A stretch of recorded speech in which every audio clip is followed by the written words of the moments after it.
Hoy en Conciencia hablaremos sobre los aportes del ICE a la biodiversidad.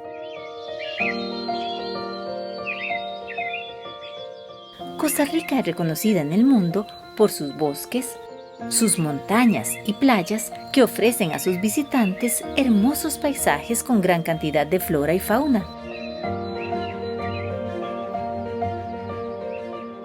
Sin embargo, el desarrollo social y la creciente urbanización del país se han convertido en una notable amenaza para la vida silvestre.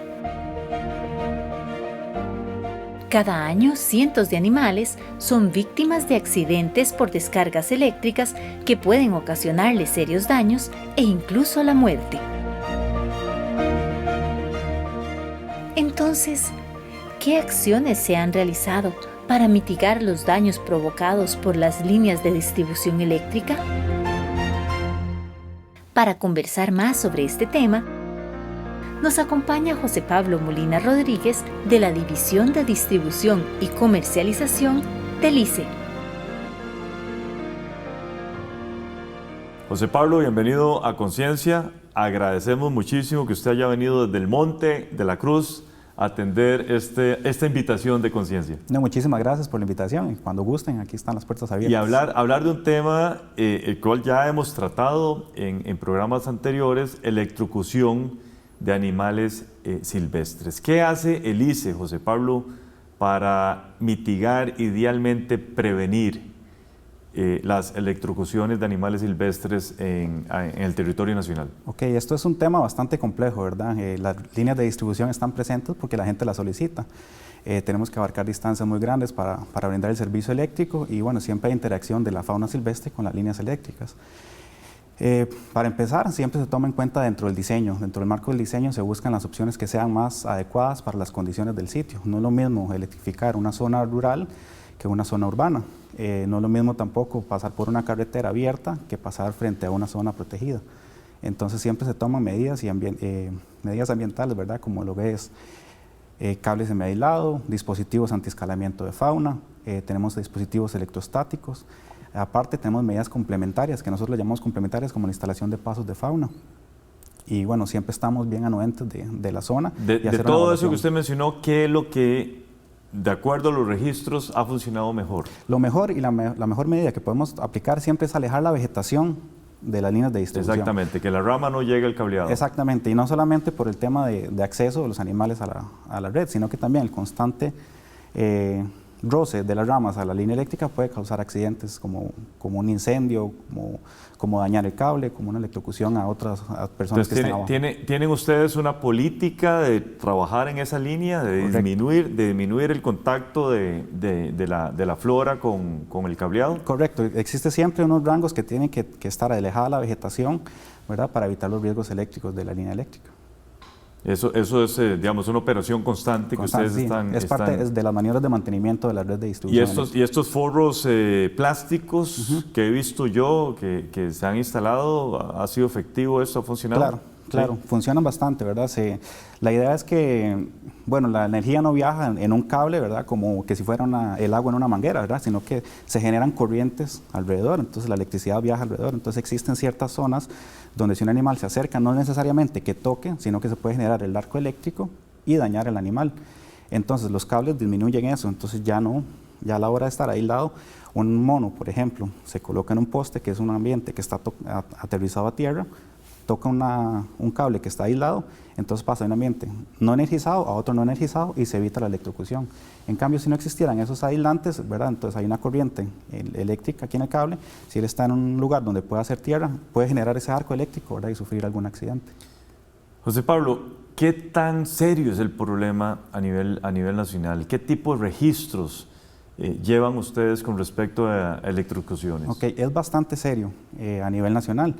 Sin embargo, le comento, del total de las averías que tiene la división registradas anualmente, solamente un 7% corresponde a lo que es averías por fauna silvestre. No necesariamente todas las averías reportadas significan un animal fallecido. Algunos van a centros de rescate, otros simplemente sacan el sistema de circulación, digamos. Exactamente, lo sacan de circulación, claro. Se reporta la avería, pero no hay ningún daño. Entonces solamente un 7% de esas averías. Entonces sí es bastante Pequeño en comparación a todas las demás que tenemos, pero igual le damos la suficiente importancia. ¿Podríamos decir cuántos casos por mes tienen ese tipo de registros? Varían esos registros, al final de cuentas, nosotros los cuantificamos y todo eso se le brinda a MINAE. MINAE lo compila dentro de la Comisión de Electrificación Sostenible y ellos son los que tienen los datos concretos de todo. Le puedo comentar más o menos, hubieron 6.000 registros de averías por fauna el año pasado. ¿En todo el año 6.000? Para todas las electrificadoras, no solamente para el ICE. O sea, en territorio nacional 6.000. Bueno, correcto. Es un número muy importante. Sí, claro. Al cual hay que ponerle atención. ¿Algunas especies más frecuentes que otras? Sí, dependiendo mucho de la zona, ¿verdad? No es lo mismo, ¿verdad?, una condición urbana que una condición rural, como ya lo mencionamos. Por ejemplo, el tema de Guanacaste, tenemos una incidencia muy alta de primates, incidencia alta también de lo que son martillas, que son mamíferos. En cambio, ya por ejemplo, en zonas como la región central de nosotros, tenemos más salidas de sistema por palomas, por zanates, y en la zona caribeña ya tenemos algunos registros no tan elevados, pero sí algunos de osos perezosos, perdón. Y ya en la zona de la región, por ejemplo, la Brunca, ahí son los pechoamarillos, al momento de estar anidando, ¿verdad?, ellos interfieren con la red eléctrica y causan esas averías. Hablemos del impacto que esto genera en el servicio eléctrico.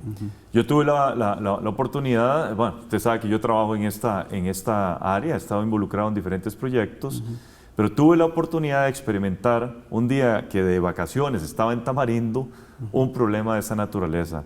Y Tamarindo se quedó sin fluido eléctrico por 3 horas. Ese día en particular, coméntenos en términos generales. Bueno, tenemos que ver también las áreas de acción, ¿verdad? No necesariamente lo que pasa en Tamarindo es correspondiente al ICE, también estamos compartiendo territorios con Copeguanacaste, en la zona de Guanacaste. Pero sí, el impacto es principalmente pérdida de diversidad, uno lo ve, es bastante catastrófico, después vemos repercusiones en redes sociales, hay una caída bastante grande de la imagen, pero bueno, siempre se olvida la gente de que el servicio lo solicitaron ellos y que nosotros estamos dando mantenimiento constante. Y no siempre tenemos la capacidad de atender todo inmediatamente. Entonces es un problema que siempre ha estado presente en las líneas eléctricas, pero bueno, ahora que tenemos más acceso a las redes sociales y es más ciencia pública, por así decirlo, pues tenemos más conocimiento, la gente lo ve más y cuesta, más visible. Exactamente, es mucho más visible ahora. Exactamente. Siempre ha existido. Incluso, le comento que nosotros desde el año 2000, en la división de distribución y comercialización, se han empezado la implementación de medidas ambientales. Por allá del 99-2000 fue que se construyó una línea de distribución en Cerro Escaleras y por estar cerca de bosque, entonces se hizo toda la línea, una inversión bastante alta para utilizar cables semiaislados y evitar este tipo de accidentes. Entonces, siempre ha habido medidas, siempre se ha tomado en cuenta de la fauna silvestre. Lo que pasa es que ahora los registros son más visibles al público y eso genera un impacto bastante negativo. Claro. Hacemos una primera pausa, ya regresamos.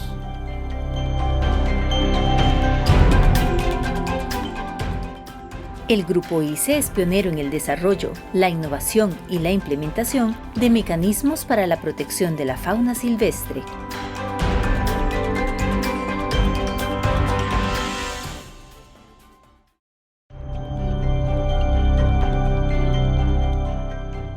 Muchas gracias por continuar con nosotros aquí en Conciencia. Estamos hablando con José Pablo Molina Rodríguez, quien es funcionario de la División de Distribución y Comercialización del ICE. Hablamos de qué hacían ustedes, ¿verdad?, cuando hay una avería. Eso tiene un alto costo. Correcto. Coméntenos, ¿cómo vamos a ver la responsabilidad de Copeguanacaste y todas las otras electrificadoras, ¿verdad?, del ICE?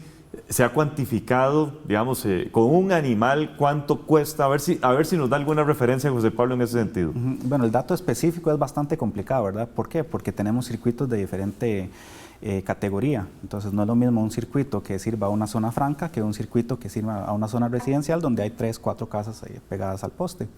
Entonces, el valor económico depende. Sin embargo, si hay una tensión de avería, bueno, el traslado de una grúa, el traslado de una cuadrilla, que por lo general son 4 personas, y más el tiempo no vendido de electricidad, el tiempo fuera y la atención, aparte del daño a las estructuras, ¿verdad?, ya es un costo bastante elevado.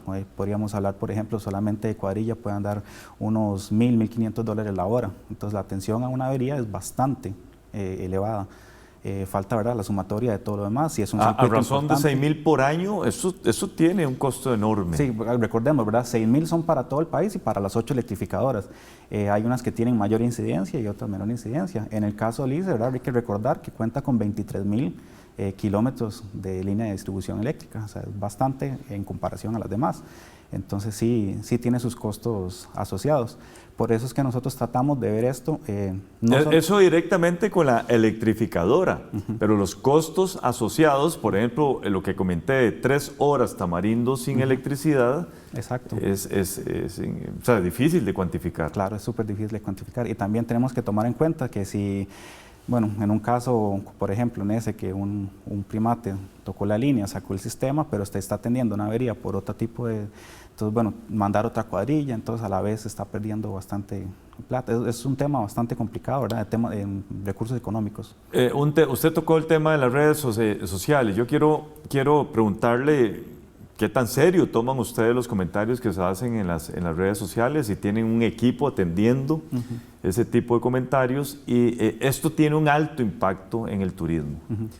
Yo he tenido la oportunidad también en varias ocasiones de ver el animal electrocutado y los comentarios que hace el turismo con respecto a estos hechos, y el principal es que cómo es posible que eso esté ocurriendo en Costa Rica. Exacto. Claro, nosotros estamos siempre informados con varios compañeros de la zona, de igual formamos alianzas con algunos compañeros para que nos estén enviando información. Existen varios mecanismos legales también, se hace la atención a todas las citadas, famosas denuncias ambientales en el sistema, en la plataforma citada. Se toma en cuenta a las áreas de conservación, al SINAC, ellos nos hacen las consultas cuando aparecen en redes sociales. Recordemos que, bueno, hay 23.000 kilómetros de línea, ¿verdad? Nosotros no podemos estar pendientes de todos los puntos en específico, más bien ese apoyo que nos brinda la gente para establecer un sitio prioritario, pues siempre se le va a dar prioridad. Entonces a nosotros nos llega, por ejemplo, un video de... Hace poco hubo uno allá en Tilarán, donde un mono, igual se electrocutó, un mono congo, llegó otro a auxiliarlo y terminaron los 2 fallecidos. A nosotros nos llegó esa información a través de compañeros del MINAE y a través de un grupo de WhatsApp que tenemos de electrificación sostenible. Entonces, de una vez empezamos a buscar el número de poste, el sitio donde ocurrió el accidente, qué pasó con los animales, tratamos de coordinar con centros de rescate. Y ya para 2 días después del incidente ya se estaba estableciendo medidas complementarias, se aisló todo el tramo eléctrico, se aislaron los transformadores, se pusieron dispositivos antiescalamiento y se generó un paso de fauna para que tuvieran una ruta alterna y no tuvieran que utilizar la estructura eléctrica para poder. Entonces sí le damos bastante atención, digamos, no estamos de brazos cruzados como la gente piensa. Lo que pasa es que el poder de atención de una denuncia no es tan inmediata como se espera, ¿verdad? Ya le dije, a veces una cuadrilla está atendiendo un sitio donde por una caída de un árbol se llevó un transformador y en esa calle hay una persona oxígeno dependiente que ocupa que le restablezcan su tendido eléctrico inmediatamente, y bueno, y ahí tenemos un caso de electrocución por otros factores, digamos, a veces son hoteles que ponen frutas para que los animales lleguen y no tienen un sitio de paso adecuado, y bueno, tocan el cable, se electrocutan y dicen es que no llegan inmediatamente. Pues bueno, es bastante complicado, ¿verdad? Hay que dar siempre una priorización a lo que estamos trabajando. Para los animales que no mueren por causa de la electrocutación, ¿quién asume esos costos? Vamos a ver, en muchos casos el animal cae, queda seriamente herido y hay que llevarlo a una veterinaria. ¿Cómo funciona esa parte? Explíquenos. Bueno, veterinarios no, se llevan a centros de rescate, ¿verdad? Obviamente el veterinario, nosotros tenemos alianzas con ONGs, ¿verdad? Que a veces ellos se encargan de recoger el animal, trasladarlo y llevarlo al centro de rescate. Esos costos se trasladan a veces, nosotros pagamos unos, ellos pagan otros, o se coordina, por ejemplo, nosotros le damos el traslado o la ONG, entonces los costos se distribuyen siempre entre los tres. Es complicado, ¿verdad? No podemos tampoco estar dando presupuesto exclusivo para esto. Se trata también de coordinar con MINAE y con SINAC para que ellos hagan el levantamiento de los animales, pero tampoco tienen a veces funcionarios disponibles para hacer la atención. Pasa mucho, ¿verdad?, en la zona de Guanacaste con primates, que las fundaciones como Salvemonos se han encargado de recoger los animales, de dar presupuesto para que el centro de rescate rehabilite estos animales. Bueno, usted mencionó Salvemonos, que yo la conozco en esta zona de Tamarindo, pero en ese programa que hicimos con ellos en meses anteriores, habían fuertes críticas al problema que tiene Minade de personal, que no cuenta con vehículos, que en este momento no nos podemos trasladar, ¿verdad? Esa es una crítica constante que se estaba haciendo en ese sentido. Y también Cope Guanacaste, que ha mejorado, pero que en determinado momento estaba como con una posición, esto no es responsabilidad nuestra. Permíteme hacer una segunda pausa y ya regresamos. El MINAE y las empresas de servicio eléctrico solicitan a la ciudadanía reportar al 1192 los sitios donde se han dado electrocución de fauna y prevenir accidentes de este tipo.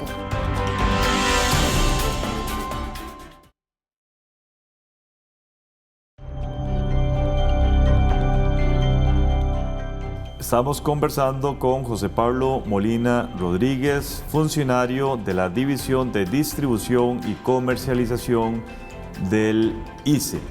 Hablamos con él sobre el tema de electrocución de fauna silvestre. Ya hemos hablado que esto es caro, ¿verdad?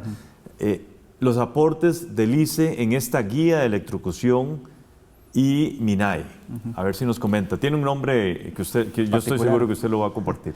Correcto. Bueno, como lo comentaba, desde el año 2000 el ICE ha venido generando medidas ambientales y protocolos a lo interno, ¿verdad?, para proteger la fauna silvestre. A manera general, ya por ahí del 2018 se firmó la directriz número 13 de MINAE, donde oficializa la guía de prevención guía de prevención y mitigación de electrocución de fauna silvestre en Costa Rica.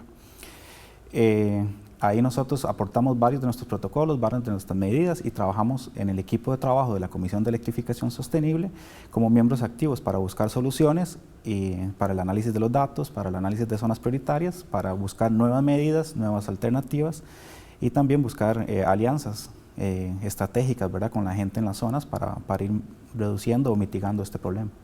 Yo creo que estamos convencidos, José Pablo, de que tenemos que apostar a que los hechos no ocurran. Correcto. La parte de la prevención, que ya lo hemos desarrollado en este programa. Yo considero que tanto ustedes como Cope Guanacaste y las otras 6 o 7 ¿verdad?, electrificadoras, tienen que trabajar en esa línea particularmente. Si nosotros trabajamos desde un punto de vista, como le decía yo al principio, ¿verdad?, desde el diseño se incorporan medidas ambientales. ¿Qué pasa y por qué se siguen dando las electrocuciones, verdad? Esa es una pregunta que nos dicen. Si tanto se trabaja, ¿por qué es que siguen ocurriendo? Pues bueno, vivimos en una matriz de paisaje bastante cambiante. Entonces, si nosotros agarramos, por ejemplo, una ruta que era un potrero a mano izquierda y un bosque a mano derecha, y nosotros establecemos rutas de conectividad, programas de reforestación, aislamos la línea, pero llega una empresa edificadora y corta el bosque y construye un desarrollo inmobiliario o se expande la frontera agrícola, entonces ya la fauna que estaba presente y que estaba acostumbrada a utilizar estos espacios de fauna, pues va a migrar y va a utilizar otras rutas. Entonces en esas otras rutas es donde pueden causarse accidentes. Entonces tenemos que ir haciendo lo mismo, cada desarrollo nuevo, implementar medidas y cada vez que estamos dando mantenimiento, ir evaluando los puntos para poder mantener las redes seguras, ¿verdad? Eso es prioritario para todos. Entonces, aunque estemos nosotros trabajando de previo para evitar estos problemas, si no contamos con un apoyo interinstitucional, ¿verdad? No solamente es responsabilidad del ICE, es una responsabilidad compartida que tenemos todos, desde el usuario que solicitó el servicio, los desarrolladores, la municipalidad que da los planes de reguladores, hasta CETENA que da los permisos ambientales, ¿verdad? Incluso, recordemos, nosotros trabajamos simplemente sobre el derecho de la vía. Entonces, muchas veces esa fragmentación se da primero por la construcción de una carretera y nosotros construimos la línea y ahí ocurren atropellos, que igual a nosotros nos llaman mucho de que, bueno, por culpa de la línea del ICE se atropellaron a un primate, por ejemplo. Y bueno, que no es responsabilidad del ICE, sino que pero igual se trabaja en conjunto. La idea es eso, involucrarnos todos y buscar... todos tenemos el mismo objetivo, al final de cuentas, ONGs, instituciones, ¿verdad? Preservar que no ocurra la electrocución. Que no ocurra y preservar la biodiversidad en el país. Lo que pasa es que, bueno, a veces ocurre lo mismo, ¿verdad? A mí no me gustó y lo reclamo y quiero hacer una queja formal y lo que hacemos es empezar a señalar los unos a los otros. Entonces, hemos estado tomando una ruta, ¿verdad?, donde más bien queremos establecer comunicación y alianzas estratégicas con varias empresas, tanto estatales como fundaciones privadas, donde ataquemos el problema de raíz, sino que vayamos todos orientados. Entonces, no lo mismo que alguien me llame y me diga, es que es su culpa que se electrocutaron 7 monos, un ejemplo, y ustedes no hacen nada. A que nos digan, vea, aquí está un sitio donde por culpa de un desarrollo inmobiliario se está trasladando los animales por una ruta que no existía y ocupamos tomar medidas. Entonces, que nosotros vamos a hacer una valoración, con todo el gusto siempre vamos y atendemos esas consultas, se hace la valoración y se empieza a hacer todas las medidas ambientales para evitar que ocurran a futuro. Entonces, ¿Qué medidas alternativas han tomado ustedes y que le han trasladado a las autoridades responsables de estas electrocuciones? Y le pregunto particularmente, ¿son los puentes colgantes que vemos ahora con mayor frecuencia una alternativa?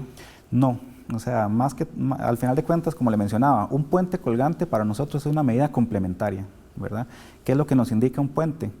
Que hay una fragmentación del hábitat y que no existe una conectividad real. Entonces, los animales están utilizando infraestructura humana para realizar sus traslados.